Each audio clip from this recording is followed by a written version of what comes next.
برج قوس سیگیٹیریس 8 فروری سے 14 فروری کے درمیان برج قوس والے افراد کو شریک حیات سے تعلق میں درگزر سے کام لینا ہوگا، کیونکہ برج قوس کا جو 7واں گھر بنتا ہے وہ برج جوزہ ہے اور وہاں پہ سیارہ مریخ موجود ہے۔ اسی طرح یہ لائف پارٹنر کا گھر بھی ہے اور بزنس پارٹنر کا بھی ہے۔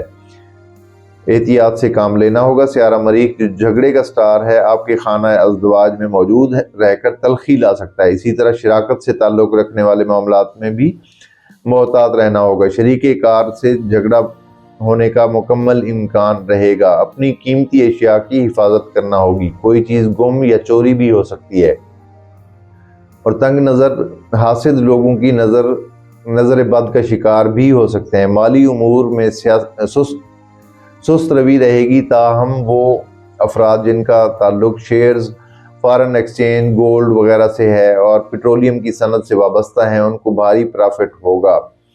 محبت کے معاملے میں وفاداری اور خلوص حاصل ہوگا، محبوب کا تعاون ملے گا، پیار بڑھے گا، نئی سواری کے حصول میں کامیابی بھی ملے گی، گھر کی آرائش پر روپیہ پیسہ لگ سکتا ہے، سفری معاملے میں بہتر پیش رفت ہوگی، اور جن افراد کا تعلق غیر ممالک میں کام سے ہے ان کو فائدے ہوں گے۔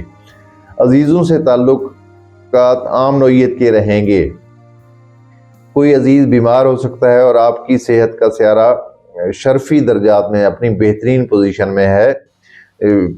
پوزیشن سے گزر رہا ہے، لہٰذا آپ لوگوں کی صحت بہت بہتر رہے گی۔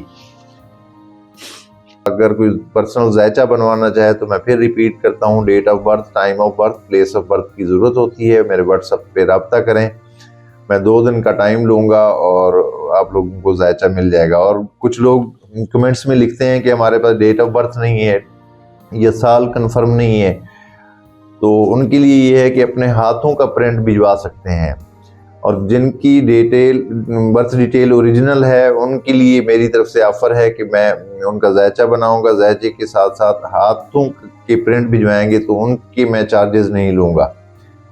اپنا خیال رکھیے، جلدی ملاقات ہوتی ہے اگلی ویڈیو تک، اللہ حافظ۔